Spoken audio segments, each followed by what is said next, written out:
now Dr. Raymer and Dr. Rios will answer any questions that you may have, and so it's open. Hi, I'm Jennifer Eames. I'm from the School of Health Professions Physician Assistant Department, and I want to thank you both for your wonderful talks this morning. Question to Dr. Raymer first. You mentioned that we are a net exporter of medical school graduates.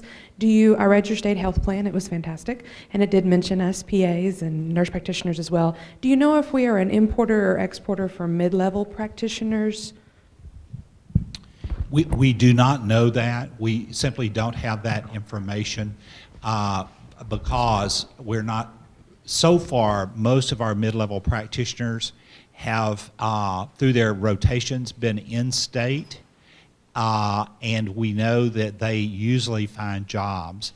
I follow very carefully the graduates that I can. And there was a little bit of delay this year because of the economy, but most of them found jobs within 6 months or were pre-recruited. One of the really good things about having relationships with our graduates and other practitioners throughout the state is they know the quality, and they will take our students and put those advanced practice individuals into their offices. It's a great recruiting tool for them. Matter of fact, to that end, through our 1115 waiver in the East Texas area, we have discovered an opportunity to open probably 2 new residency programs and to expand our rotations for both PAs and nurse practitioners. There's a serious concern. Our other border we talk about a lot on south of Texas.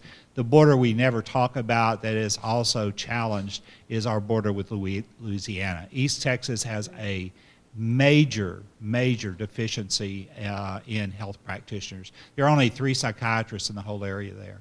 So like the Rio Grande Valley, there's only 1 child and adolescent psychiatrist in the entire Rio Grande Valley. So we have, in fact, there are only, Dr. Thomas will be here later, but he can tell you there's less than 200 child and adolescent psychiatrists in the entire state of Texas. So the next big growth area, I think, for advanced practice nurses and PAs is going to be in the mental health area also. Mm-hmm. So I'm waiting for the school that creates that. But right now, we are attracting people from other states who have mid-level degrees. Particularly, we've had a lot of folks come to work for us, I don't know why, in the prison system from the state of Oregon, from their PA and advanced practice schools. They like working in Texas.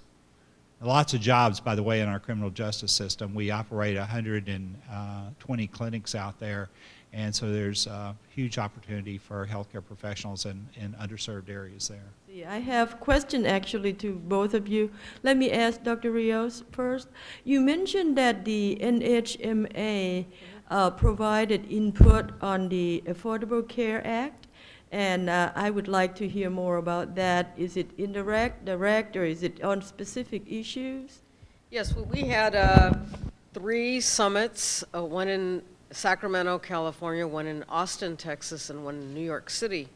And what we did is we had decided ahead of time on 4 issues: access to health care, increasing prevention of obesity and diabetes. I'm sorry, it was 3 issues: the access, the prevention, and the third was how to increase the diversity in the health professions, the workforce. And we nominated, we had nominations from Congress offices and from national organizations and from organizations within those 3 states. We had 100 people invited to each meeting. It was a facilitated meeting, so we had the recommendations by order, rank order, and we provided a report to Senator Kennedy's team that started the development of the input into the major titles of healthcare reform. And so we were able to include the recommendations into the discussion about access, the discussion about prevention, the discussion about workforce. We didn't look at quality. We didn't know that that was going to be a major issue. We were just trying to figure out from our backgrounds of the people that we invited what would make more sense to have as recommendations. We invited teachers, business people, people that worked in clinics and, safety net clinics, safety net hospitals, as well as faculty members, doctors, nurses, and the 100 people were divided up into 10 tables with different types of people at each table. It was all facilitated by a professional facilitator company, and everything was, again, rank ordered. So that's how we provided our input. Our very top recommendations were to have access to care by increasing and expansion insurance to everyone. That didn't happen. The concept of the public option, that didn't happen, but we did increase insurance to be affordable and things like that. I mean, in prevention, to have more targeted prevention to the communities and to really focus on education of our parents and families, the family plan and insurance, the Office of Minority Health, the diversity in the workforce. A lot of these concepts that have been part of our history or part of different bills did get into healthcare reform. So we were very pleased to see some of our ideas get in there. And we worked with other groups, to have that echo effect of different ideas.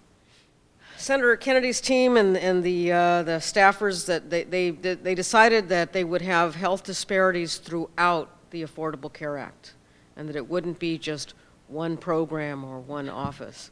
But we were successful in making sure that the Health Careers Opportunity Program and the Centers of Excellence Program, which are the two diversity programs in Title VII, were put into the Affordable Care Act. In fact, they were reauthorized at double the levels. The HCOP and Centers of Excellence were reauthorized at $60 million levels in the Affordable Care Act. Now, nobody would have known that there was going to be a huge debt, and now we're going to go into this period of decreasing budgets. But that was a major success because, as was mentioned, in 2005, these programs were gutted. And the advocacy community, in fact, all of the Centers of Excellence and HCOP directors came together and built up a new advocacy organized effort with the AAMC because of that 2005 effort, the decrease in budgets. And and I had been involved with the reauthorization in 1998. That was the last reauthorization of the Centers of Excellence and HCOP for minority diversity in this country, to recruit minority students, to have faculty development, to have all these scholarship programs for minority students or underrepresented minorities. And after 1998, Congress never got those programs to be reauthorized. So that was a major success that they were reauthorized in the Affordable Care Act. Well, patient-centered medical homes are coordinated health care for families, actually started by the American Academy of Pediatrics over 20 years ago. And the whole idea was that a physician would address not just the child's medical illness, but all the other social determinants related to health. And that has been medical home has been a very effective concept for the coordination of health care, and also for being sure that people with chronic illness get the most efficient and latest type of care. It's been so effective that the government has now requested that patient-centered medical homes be put into most healthcare plans. They emerged in Texas several years ago with the concept of a gatekeeper, if you would, in the HMOs.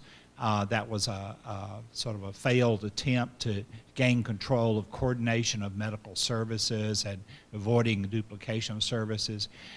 It will be a major backbone now for chronic disease care and care of the elderly also. You're looking at most of those models, Dr. Cometry, of focusing on a physician, a couple of advanced practice nurses, RPAs, and then a couple of promotoras or community health workers. Texas adopted formally 2 years ago a Promodora program with specific training and certification. It is now a profession that is recognized by the Department of State Health Services. That is key for two reasons. One, we can track those individuals and their registration and what they're doing and where they're practicing. And then secondly, because they are certified, they can have billing for their services through Medicaid programs. So at least in Texas, we are visualizing a different concept for healthcare delivery, particularly in the pediatric age group, particularly in chronic illness. We have some major examples of that. Many of you may not know, but here in Galveston, we started a community health program over 4 years ago in which we took individuals who had no health insurance from our emergency room. They were what some people would call high utilizers or frequent flyers. They were often in the emergency room with complicated medical problems, particularly heart failure and uncontrolled diabetes. And we asked those individuals, could we provide you a nurse manager for your illness and a medical home? Those medical homes have been at the Federally Qualified Health Center or at Dr. Kate Fiant's clinic. Dr. Fiant is an advanced practice nurse, and she now has a clinic at St. Vincent's House that is 5 days a week, 8 to 5 each day. There are 2 advanced practice nurses who support that program, and they work to deliver health care in that model. Now, following those people in a population-based research study, we discovered no less than a 50% decrease in hospitalizations for those patients in the first year, and a 60% decrease in utilization of the emergency room.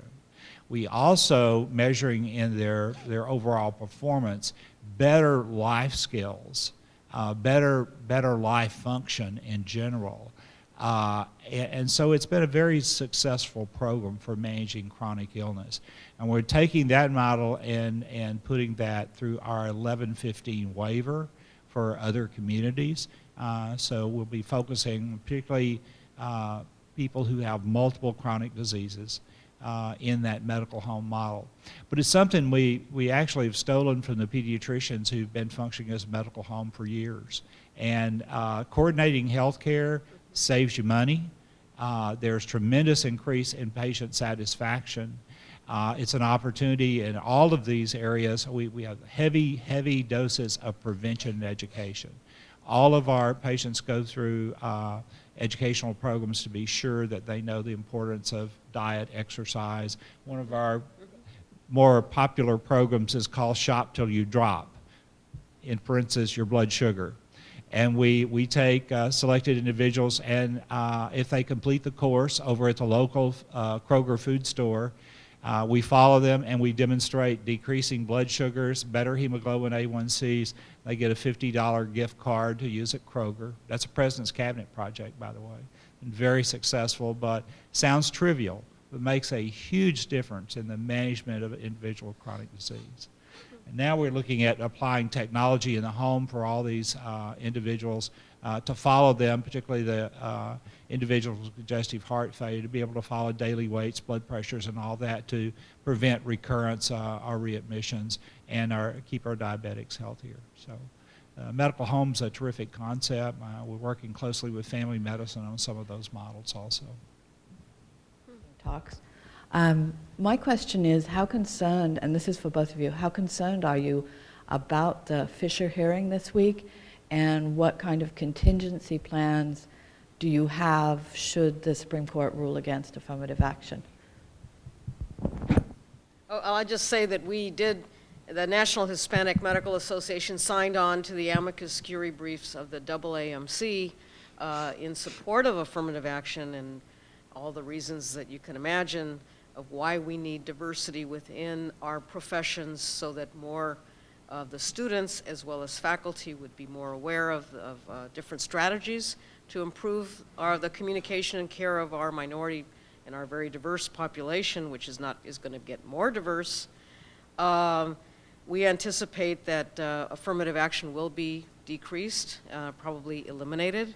And I think the contingency plan is that we continue to develop the leadership of the next generation so that all of medical education becomes more accepting of the importance to continue the training of a culturally competent workforce and the acceptance of the need for diversity as part of the mission of the enterprise, and not just a minority health office to help get a few minorities into the medical schools or the public health schools.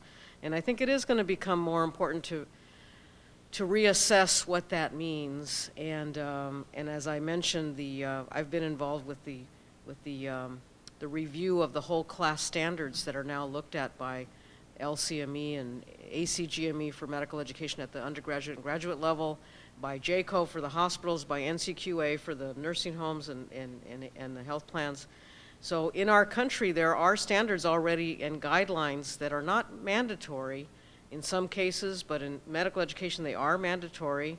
And I think that based on that, the next step will be now to bring in the leadership as part of the mandatory changes that need to happen, that there should be more diversity at the leadership level who make the decisions in our medical education enterprise to be able to, again, to reinforce the need to continue on the path of diversity, which is what affirmative action is all about.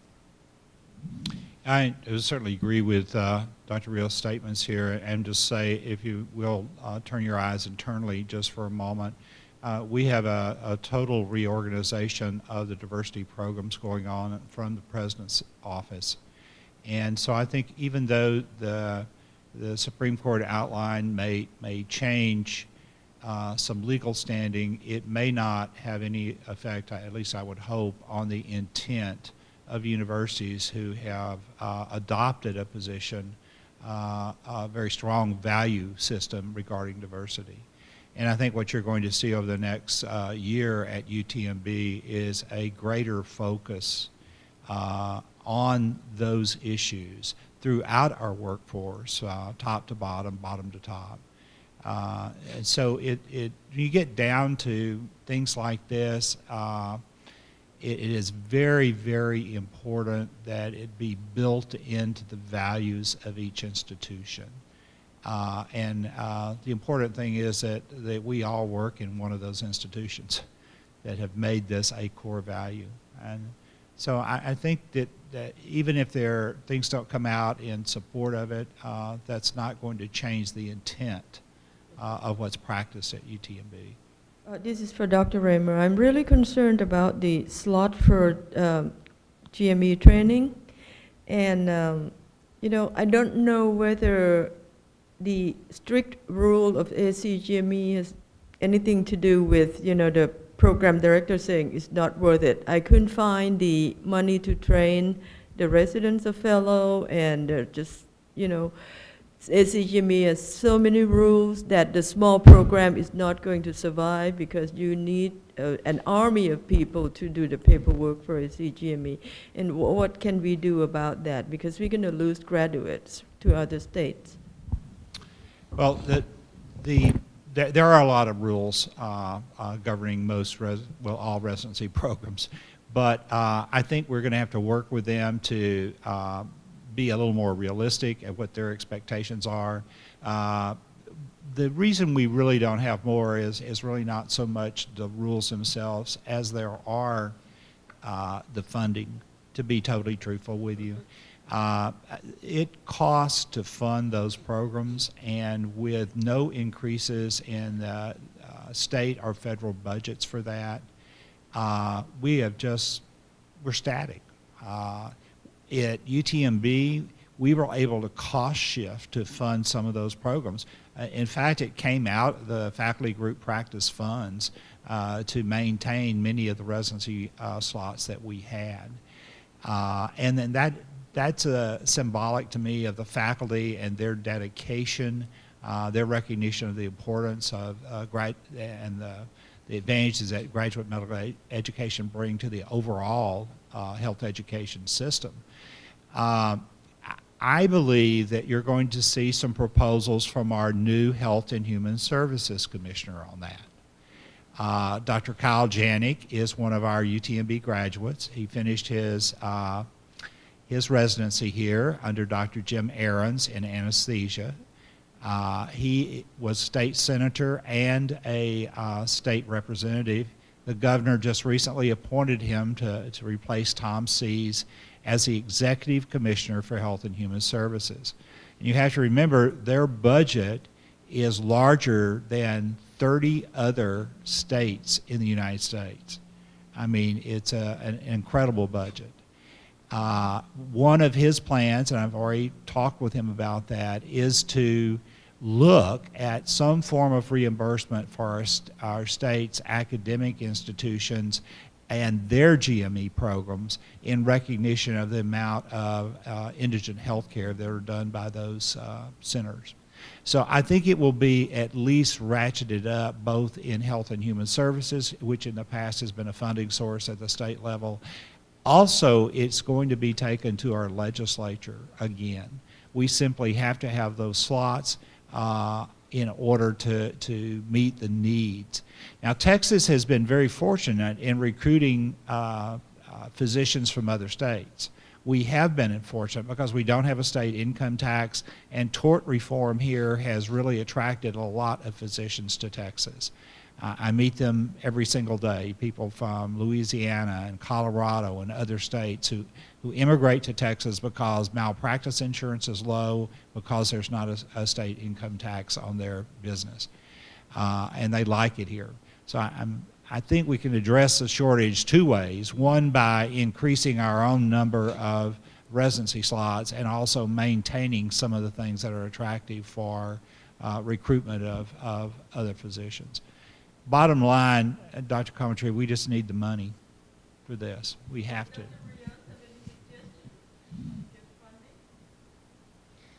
Well, I mean, at the federal level, you know, in addition to state funding, there's federal funding, and I know that because of all the decreases in budgets, it'll be hard to increase funding per se, but because of the healthcare reform and the need for more doctors to take care of all the, you know, the 50 million uninsured that are going to become insured eventually, I think the argument is there to increase the redirecting of funding to residency training. And in fact, in the Affordable Care Act, the residency training budgets were increased to include clinics and to have clinic training institutions linked to the hospital training institutions. So your residency programs linking to clinics would be the way to go to expand, I believe, in the future. The other way to expand is going to be the interprofessional training because there's going to be such a need to have more oral health, mental health in terms of the whole population that is going to become insured. And to decrease costs, that whole concept of interprofessional training that's going to be important for residency training. And then the third thing I would say is that primary care is the other big driver. And in fact, in the Affordable Care Act, it was mandated now, and I don't know exactly how this is going to happen, but for those primary care residency programs who don't match 100% of their slots, will have to give back the funding to CMS to then redistribute slots. So you could potentially increase slots from other hospitals or other, you know, so I mean that's how there will become more efficient residency programs getting more funding because they're going to be able to show that they have more primary care residents waiting on waiting lists to get into their programs. In Texas, we're saying it's roughly 130,000 per resident. Of course, to train a medical student is a couple of 100,000 a year. And different states report different numbers on that, but our working numbers and the way we figured our request to the state, this would be a great question for you to ask Dr. Shine when he's here tomorrow, but he's developed a incredible formula for this on how graduate medical education should be financed by the state. And people are very receptive. They're just having trouble finding the money for it, as always. So it's roughly $130,000 per year. Now, that's not what we pay them, of course, but there's also, if you go across the United States, of course, such a disparity in what residents are paid from one state to the other and how much money those states get. We haven't looked at that on a national basis for over 20 years. It could be possibly 30. And so many people are calling for an overall look nationally at funding for GME positions, and I think that's what it's going to take. Texas was not a fast-growing state when all these programs were set up. We are now, and that whole situation needs to be revisited.